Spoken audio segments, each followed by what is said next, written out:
Tem coisas que a gente não conta porque não sabe por onde começar. E tem coisas que a gente não conta porque, se contar, vai ter que admitir que ainda não entendeu. O que aconteceu comigo no inverno do ano passado é dos dois tipos, por isso demorei tanto para sentar aqui, nessa varanda que Augusto mesmo construiu, com as próprias mãos, e deixar as palavras saírem. Se você está aqui, é porque essa história merece ser ouvida. Então se inscreve no canal, deixa o seu like e comenta aqui embaixo, porque essa não é só uma história, pode ser um sinal para você também. Vamos lá à nossa história. Meu nome é Delmira Nascimento Caetano. Tenho 63 anos, 2 dos quais passei chorando sem saber que estava chorando e os outros 5 fingindo que estava bem. Viúva desde quando ainda tinha cabelo preto. E hoje não sobrou um fio que não seja branco, como se o tempo tivesse pressa de mostrar o que a dor custou. Moro na fazenda Bom Retiro, no fim de uma estrada de terra vermelha que começa na BR e vai se estreitando até virar trilha.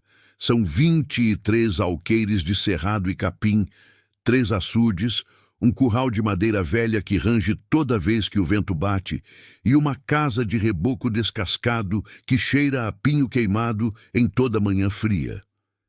Vizinho mais próximo fica a 6 quilômetros. O silêncio aqui tem peso. Você aprende a carregar. Augusto foi embora de um derrame, numa terça-feira de agosto, enquanto eu estava varrendo o terreiro. Ele sentou na cadeira de balanço como toda tarde e não levantou mais, nem gemeu. Era do jeito dele, sair sem incomodar ninguém. 7 anos se passaram, 7 colheitas de milho que plantei sem ele, 7 veranicos que encarei sem ter com quem resmungar, 7 natais que foram passando feito água rasa por pedra seca. A fazenda continuou, o gado continuou, eu continuei, mas continuei como se fosse por inércia, como carro desengonçado descendo ladeira sem freio. Aprendi a não esperar muito dos dias. Acordava antes do sol, colocava o café para ferver, ouvia o mugido dos bois lá no pasto e ia tocando. Consertar cerca, afastar o mato da beira do açude, chamar o Zito, meu único peão, quando a coisa ficava pesada demais para uma mulher sozinha. Não é que eu tivesse desistido, é que tinha ficado cansada de esperar que alguma coisa diferente acontecesse. O relógio de bolso do Augusto ficava na gaveta da cômoda do quarto. Uma peça antiga de metal escurecido, com a tampa gravada, um pássaro em voo, um sabiá, que Augusto dizia que era para lembrar que a liberdade existia mesmo quando a gente não via. Ele herdou do pai, que herdou do avô. Nunca funcionou nos anos que convivi com ele, mas Augusto carregava mesmo assim. Relógio parado a certa hora 2 vezes por dia, ele dizia, com aquele sorriso torto que tinha. Eu abria essa gaveta todo domingo, só para ver, para ter certeza de que ele ainda estava ali. Numa quarta-feira do mês de junho, eu estava descendo até o riacho do Boi Morto, que fica nos fundos da fazenda, onde o cerrado fecha e a sombra das sucupiras esfria o ar mesmo no pico do calor, para checar se a cerca do lado de lá estava firme. O riacho estava baixo, como de costume naquele fim de seca. A água ia pela canela, fria e marrom. Os sapos ficavam quietos àquela hora. Foi quando eu vi uma figura no meio das pedras, uma mulher, deitada de bruços, com a roupa encharcada colada no corpo, cabelos espalhados como raízes arrancadas. Minha primeira reação foi recuar. Lá no fundo, o susto virou instinto, mas aí ela gemeu, baixinho.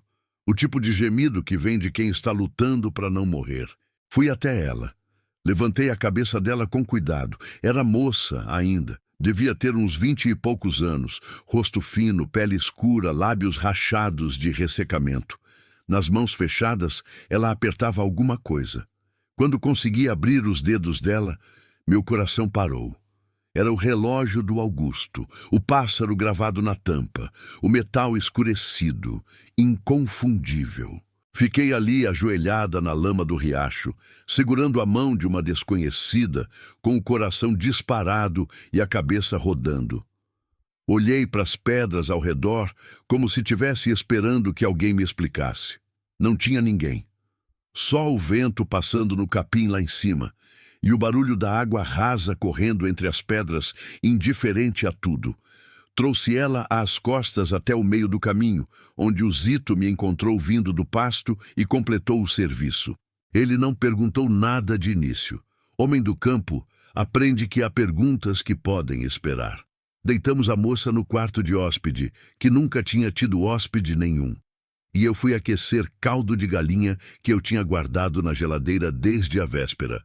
Por 2 horas, ela ficou entre o sono e o delírio, murmurando coisas que eu não entendia. Uma vez falou um nome, Augusto, e eu precisei me segurar na beira da cama para não cair. Quando ela acordou de verdade, era perto das 4 da tarde. A luz entrava pelas venezianas, fazendo listras douradas no chão de cimento. Ela demorou uns minutos para entender onde estava. Ficou olhando para o teto, depois para as paredes, depois para mim, sentada na cadeira de palha ao lado da cama, com o relógio na mão. Quando viu o relógio, os olhos dela encheram d'água.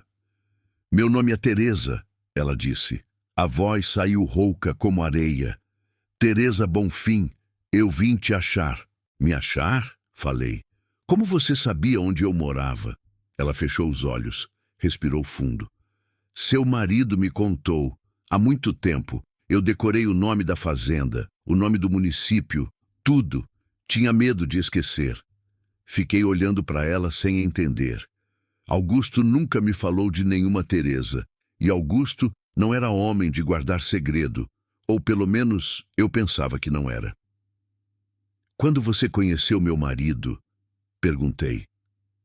A voz saiu mais firme do que eu esperava. Teresa abriu os olhos. Olhou para mim com uma seriedade que parecia mais velha do que o rosto dela. Eu tinha 15 anos, ela disse. Morava nas beiradas do Araguaia, longe de tudo. Meu pai bebia, minha mãe tinha ido embora. E eu estava no meio de uma situação que eu não sabia como sair. Ela parou, engoliu em seco. Tinha um homem que queria me levar para longe. Não do jeito certo. Eu não entendia tudo, mas entendia o suficiente para ter medo. Augusto estava passando por lá numa viagem de negócio de gado. Ele viu a situação, percebeu o que estava acontecendo. Não fez alarde. Não chamou polícia, que era longe e inútil. Simplesmente ficou por perto. Conversou com o homem. Não sei o que disse, mas disse o suficiente. Conseguiu um lugar para Teresa dormir numa casa de família conhecida. No dia seguinte, pagou a passagem de ônibus para ela ir para a casa de uma tia em Goiás. Antes de eu entrar no ônibus, Teresa disse, ele tirou esse relógio do bolso e colocou na minha mão. Disse, guarda. Se um dia você precisar provar que tem valor, mostra esse relógio e lembra que alguém apostou em você. O silêncio que veio depois era do tipo que preenche o quarto inteiro. Eu olhei para o relógio, o pássaro gravado, o sabiá em voo. Mas esse relógio estava na minha gaveta, eu disse devagar. Eu via todo domingo. Teresa me olhou sem entender. Esse relógio ficou comigo todos esses anos, senhora. Nunca me separei dele. Fui até o quarto. Abri a gaveta, lá dentro estava o relógio. Peguei os dois, o da gaveta e o que Teresa tinha trazido, e coloquei um ao lado do outro em cima da cômoda. Idênticos, o mesmo pássaro, o mesmo metal, a mesma marca no fecho. Augusto tinha 2 relógios e não me contou nada. Fiquei ali parada por um longo tempo, com a mão nos 2 objetos, sentindo que o homem que eu enterrei 7 anos atrás ainda tinha gavetas que eu não tinha aberto. Nos 3 dias seguintes, Teresa ficou na fazenda. Ela se recuperou rápido. Era moça forte, dessas que a vida já tinha ensinado a cair e levantar antes mesmo de chegar na idade adulta. Ajudou na cozinha, ajudou a varrer. Ficou de tarde sentada na varanda comigo sem precisar falar. Tinha um jeito quieto que eu reconhecia. Jeito de quem aprendeu que o silêncio é mais honesto que a conversa. Ela foi me contando aos pedaços a vida depois do Augusto. A tia em Goiás que a recebeu, a escola que terminou, o trabalho em cidade pequena, o casamento breve e doloroso, o filho que criou sozinha. Tinha vindo me achar porque o filho ficou doente. Nada grave, resolveu. Mas o susto a fez pensar que a gente nunca sabe quanto tempo tem. E ela queria agradecer enquanto ainda podia. Quando descobriu que Augusto tinha morrido, quis pelo menos agradecer à viúva. Muita gente teria me esquecido, ela disse uma tarde, olhando o sol baixar atrás do cerrado. Ele não era obrigado a fazer nada, não me devia nada. E fez. Eu concordei em silêncio, porque estava com um nó na garganta grande demais para falar. Foi no quarto dia que o problema apareceu. Era cedo ainda. Eu estava ordenhando a vaca boa, a mimosa, quando ouvi um carro parando lá na frente. Não era barulho de carro de vizinho. Era motor pesado, daqueles de caminhonete nova. Saí do curral com as mãos ainda úmidas de leite e encontrei 2 homens descendo do veículo. Um ficou encostado na caminhonete, braços cruzados, óculos escuros. O outro veio na minha direção. Alto, magro, com bigode ralo e roupa de cidade, calça de tecido, camisa abotoada num calor daqueles. Sorriso que não chegava nos olhos. "A senhora é Delmira Caetano?" perguntou. "Sou", eu disse. "Norberto Caixeta." Estendeu a mão. Não apertei. Ele abaixou o braço sem mostrar que se importou. Vim tratar de um assunto de negócio, referente ao espólio do finado Augusto Caetano. Meu estômago apertou. Que espólio? Tudo foi resolvido há anos. Ele tirou um envelope do bolso. Abriu devagar, com aquele jeito de quem quer que você perceba que ele está no controle. Mostrou um papel. Parecia um contrato, com assinaturas e tudo. Seu marido tinha uma dívida comigo, uma transação de gado de setembro de 2012. Nunca foi quitada. Com juros, o valor hoje é considerável. Eu peguei o papel. Li. A letra era parecida com a do Augusto, mas não era. Setembro de 2012. Augusto já estava doente nessa época. Mal saía de casa. Meu marido não fazia negócio de gado em 2012, eu disse. Ele estava com a saúde comprometida desde 2011.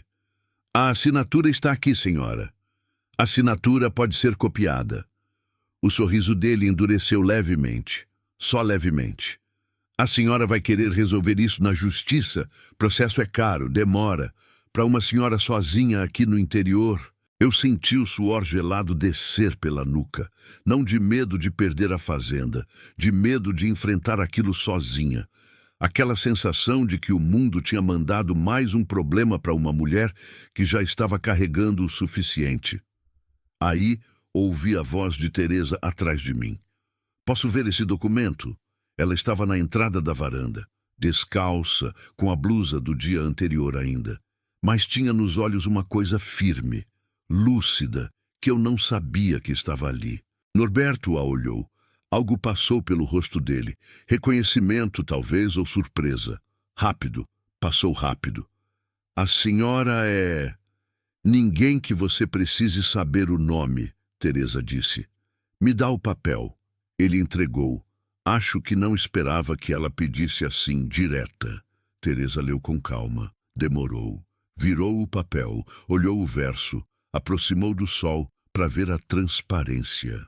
"Esse papel foi impresso em impressora a laser", ela disse. "Dá para ver no brilho do toner. Em 2012, aqui no interior, contrato de gado era escrito à mão ou datilografado, e a assinatura tem espessura uniforme demais. Quem assina de verdade varia a pressão." Ela devolveu o papel para ele. "O senhor pode ir embora agora." Norberto Caixeta olhou para ela por um segundo longo, depois para mim, depois dobrou o papel, colocou no bolso e foi embora sem dizer mais nada. A caminhonete saiu levantando poeira vermelha na estrada. Fiquei olhando a poeira baixar. Minha mão estava tremendo. "Como você sabia?" lhe perguntei. "Trabalhei 10 anos num cartório", Teresa disse. "Simples assim. Aprendi a reconhecer documento falsificado." Entrei em casa. Sentei na cadeira da cozinha e chorei, não de alívio, não de medo, mas daquele choro que vem quando a gente percebe que não estava tão sozinha quanto pensava. Norberto Caixeta voltou 2 dias depois, desta vez sem o outro homem, sem o envelope, sem o sorriso. Bateu na cancela da entrada e ficou esperando.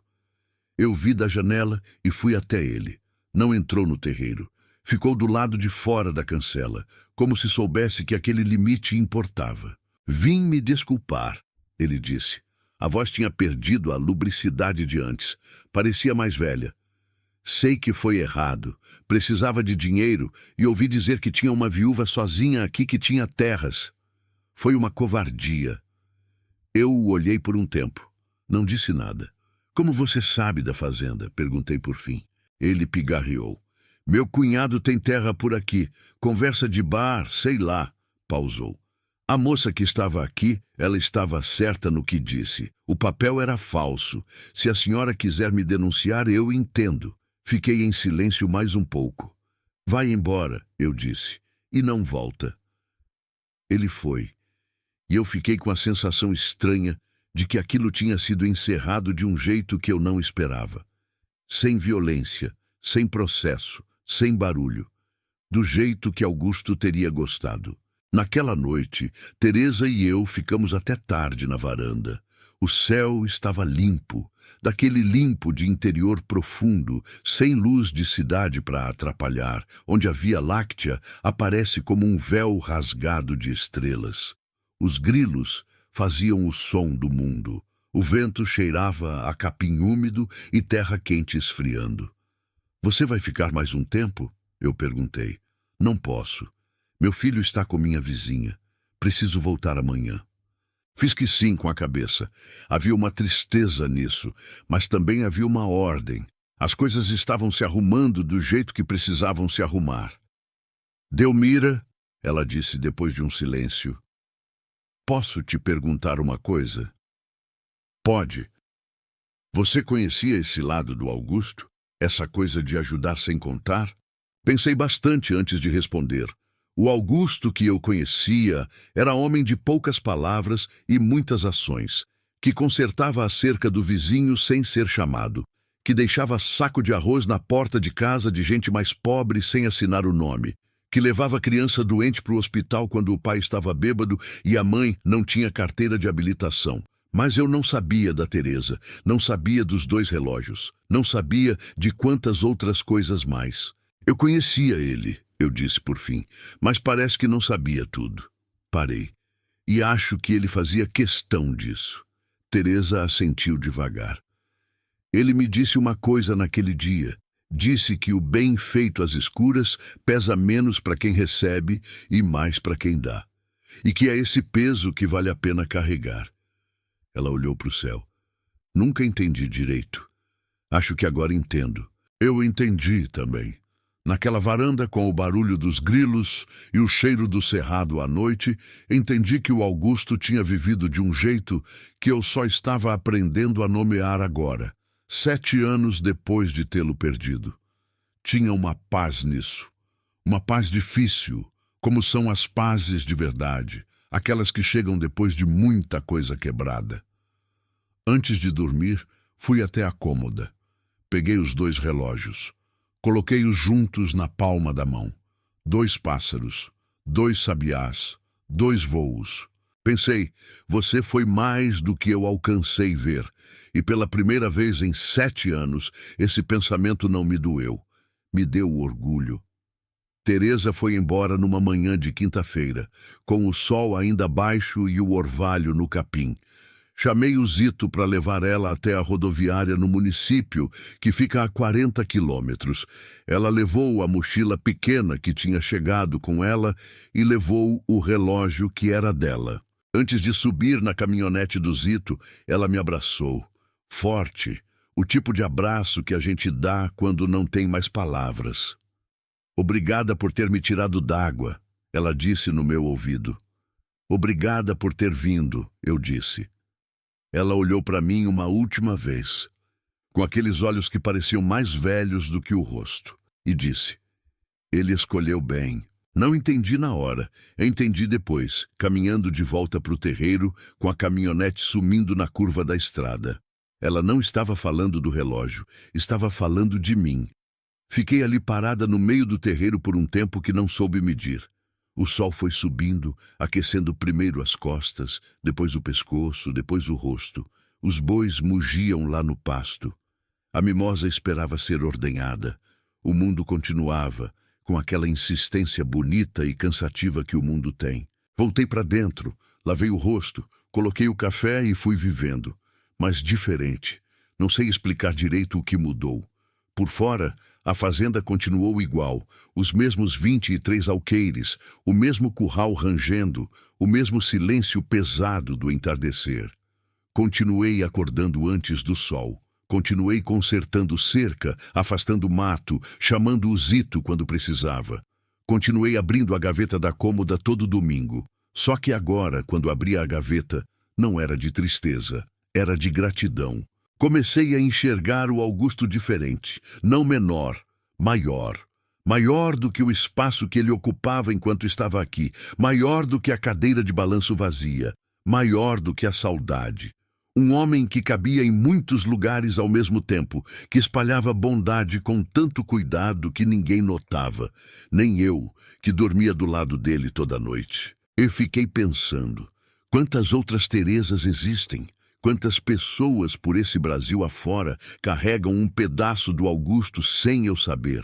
Quantas histórias ele plantou no escuro que eu nunca vou conhecer?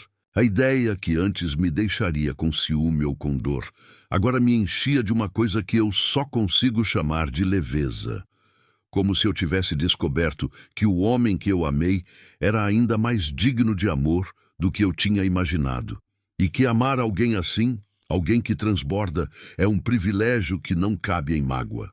Norberto Caixeta nunca mais apareceu. Ouvi dizer meses depois, por meio do cartorário do município, que tinha se mudado para outro estado. Não pensei mais nele, o tipo de pessoa que a vida manda como teste e depois retira de cena. Tereza me mandou carta 2 vezes. A primeira em agosto, contando que o filho tinha se recuperado completamente. A segunda em dezembro, com uma foto dele, um menino de uns 7 anos, sorrindo com um dente faltando, num jardim que eu não reconhecia. No verso, ela escreveu: mostrei para ele a foto do Augusto. Disse que foi por causa desse homem que a mãe existe. Ele ficou querendo saber mais. Estou contando aos poucos. Guardei a foto na gaveta da cômoda, ao lado do relógio. E agora são 2 relógios e uma foto lá dentro. Toda vez que abro, fico um tempo olhando. E penso que a memória é uma coisa estranha, que ela não fica só com quem viveu junto, mas se espalha por onde a pessoa passou, como semente jogada no vento sem que ninguém veja cair. Augusto foi plantando pelo caminho sem me avisar, e agora, bem no fim de tudo, as plantas estão vindo me visitar. Nesta varanda que ele mesmo construiu, com as mãos que eu ainda às vezes sinto saudade de segurar. Escrevo isso tudo porque preciso que fique, porque a gente fica tentada a achar que a vida sozinha é vida perdida. Que os anos depois da perda são anos desperdiçados, que a dor que não passa é punição. Mas não é. Aprendi isso de uma moça desmaiada num riacho, segurando o relógio de um homem morto. A dor que não passa é porque o amor não passou. E amor que não passa é a única riqueza que não cabe em escritura de terra. Hoje o sol está baixando lá atrás do cerrado. O céu ficou cor de brasa, daquele laranja que parece incêndio, mas é só despedida. Os bois foram pro curral sozinhos. O Zito já foi embora. O vento esfriou. Vou fazer meu café. Vou sentar nessa cadeira. Vou olhar o sol sumir. E vou agradecer por tudo que foi, por tudo que ficou, por tudo que, sem que eu soubesse, ainda estava vindo. O sabiá lá no pé de aroeira começou a cantar. Que graça, pensei. Que graça essa ave que canta mais bonito quando está sozinha.